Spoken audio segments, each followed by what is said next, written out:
Welcome, my dear students of class 9A and 9B, to my history class. Today's topic, the same topic, the Mughal Empire. Points, as I mentioned in the board, please look at it. First point, Akbar. Second point, Mughal administration. Third point, revenue system. Fourth point, Mansabdari system. And fifth point, policy of religious tolerance.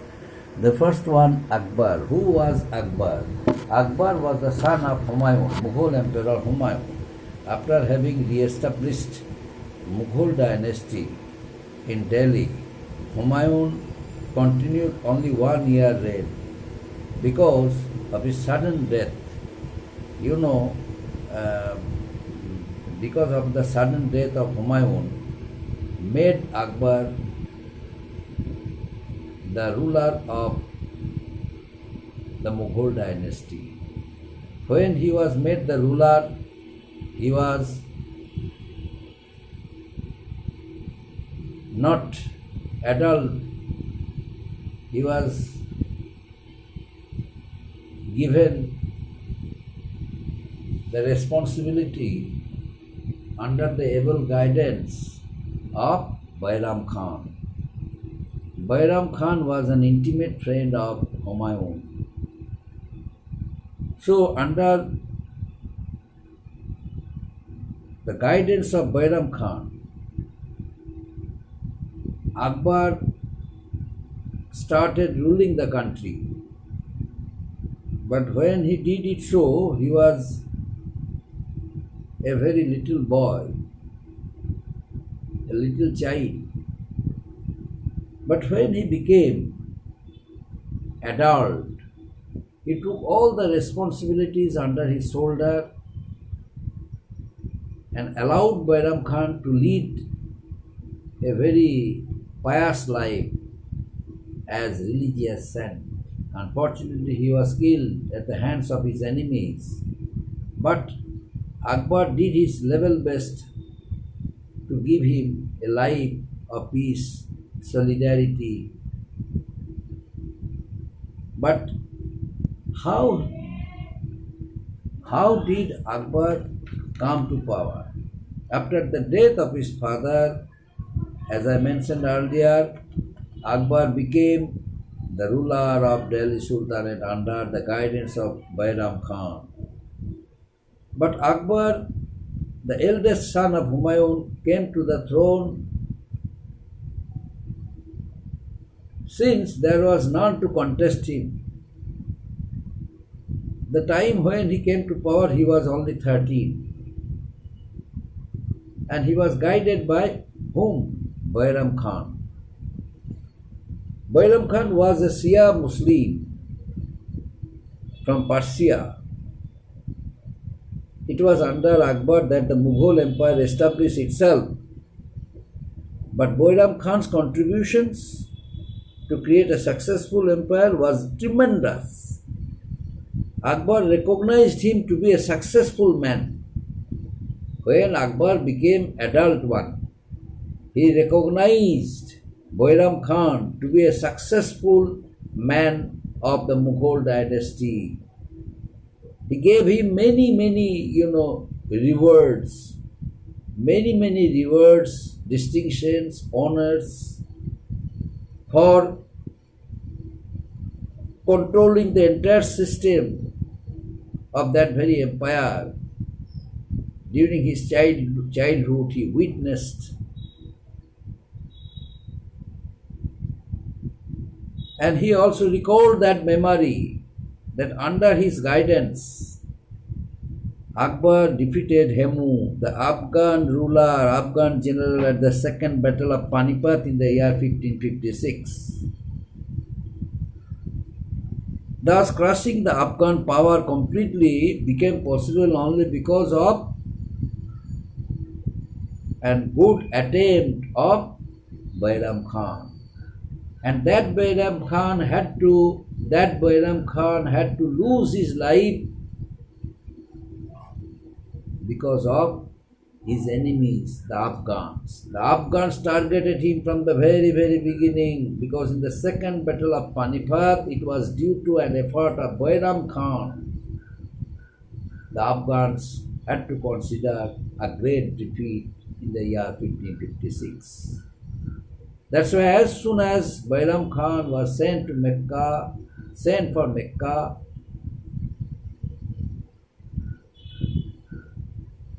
the Afghans killed him. The Afghan killed him mercilessly. But unfortunately, Akbar's soldiers who were there with him, they could not protect the life of Bairam Khan, because the Afghans were many in numbers. Anyway,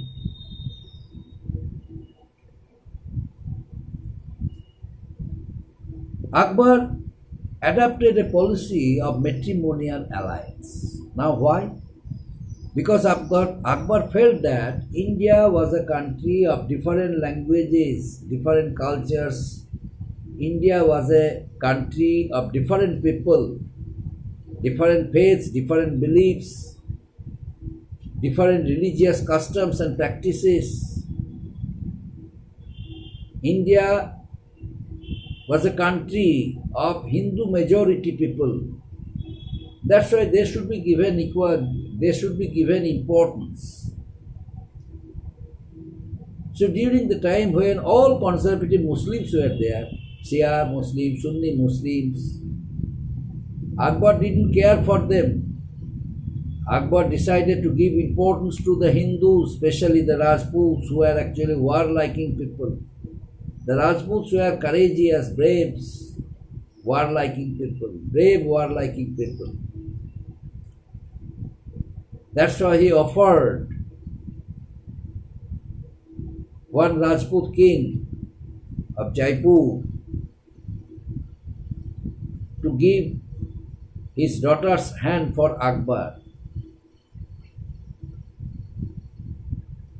That very king of Jaipur accepted the proposal of Akbar, because it was Akbar who was not only the Mughal emperor but was a large-hearted person, a good administrator, adopted the policy of equality, introduced a good system of education, and became out and out a popular ruler of India.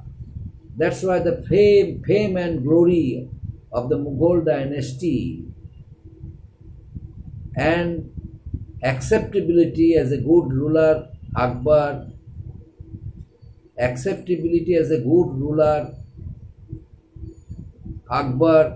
gained popularity from our countrymen.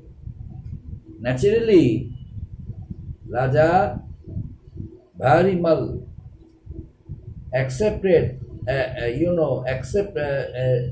gave green signal.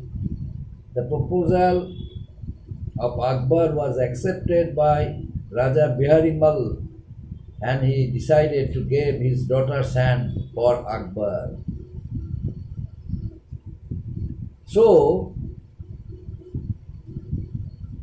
Akbar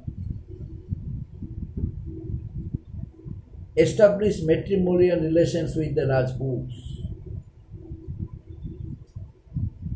and he appointed so many Rajputs in his administration as officers, accountants, clerks, law assistant, and so many Rajputs in his military department, as army.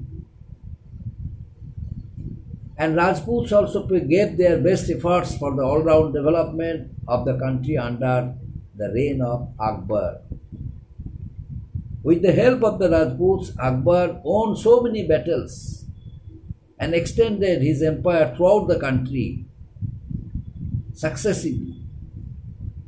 So these were the most important achievements of Akbar. He secured with the help of the Rajputs Akbar expanded his empire towards Bengal in the east and down to the Godavari in the south. Odisha and the south remained out of his reach. Though Akbar could not read or write, he had a photographic memory. He had a photographic memory. He could, remember in great detail any information that was read out to him. He never forgot it. And he has a thirst for knowledge. He established the Ibadat Khana in order to enjoy the company of different saints, of different religions. He questioned them, heard their religious views and explanation attentively, and gained knowledge. He asked his people to write Ramayana and Mahabharata in Persian language, in Urdu languages. And the knowledge of Ramayana and Mahabharata encouraged him a lot. Akbar introduced a good system of administration. The administrative system under Akbar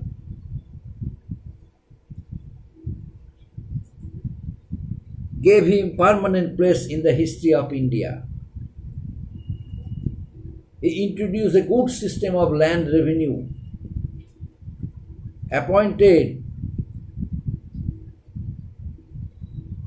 that very minister, Todurmal, who was once upon a time his father's enemy, Humayun's minister.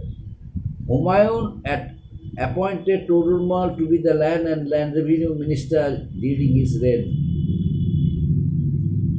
But he worked under the administration of Humayun, under the administration of Sher Shah Suri.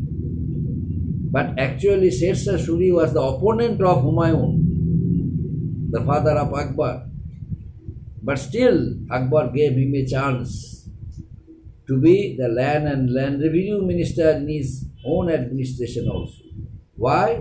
Because of his talents and skills. He realized that Todurmal was the right person to be appointed as the land and land revenue minister in his administration. And Todurmal was asked to follow the same system of land and land revenue policy once upon a time he introduced during the reign of Sher Shah Suri. The central and most important authority, judicial administration, the king was the head. The king or emperor was all in all in his administration, and his decision was final. He was assisted by a number of ministers during crisis period. The prime minister gave him advices what to do and what not to do. During the crisis period for financial problem, the finance minister found out various suggestions for him. On hearing them, he decided what to do and what not to do. At the empire, his empire was very large. It was divided into central administration, provincial administration. The Diwan was the prime minister and head of the revenue department. He collected revenues and taxes. Mir Bakhshi headed the intelligence department and ran the military affairs of the empire.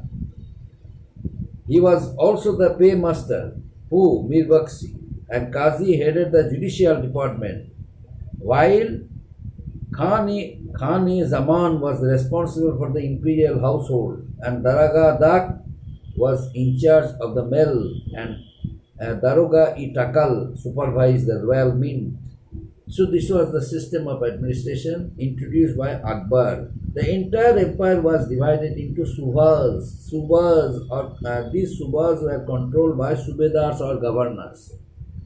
These subhas were further divided into sarkars or districts, and each district has its own ruler, own district head, and which these districts were further divided into parganas or block or villages, and each village had one village head. Especially the old and veteran person was chosen to be the village head. The villages formed the lowest level in the administrative structure of the empire. The Subedar was assisted by the Diwan, Mir Bakshi and Qazi. The Kiwat or the police department maintained law and order and was in charge of all the grievances of the ordinary citizens. The emperor could cut cross the hierarchy at the point of time, and for any reason, either to reward or to make any punishment or meritorious services, or to remove anyone from service for corruption. The decision of the king was final. And the king was the head, as I mentioned earlier, of the administrative system, entire administrative system. Akbar also introduced a good revenue system. During his time, the importance of an efficient land revenue policy was very essential, and it was due to an effort.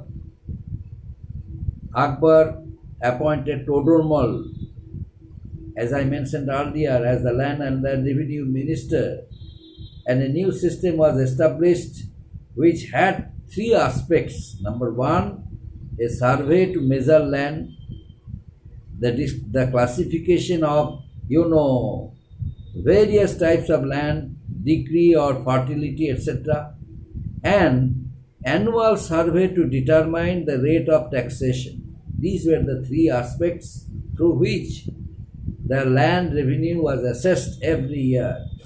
The system was essentially fair. Akbar wanted to establish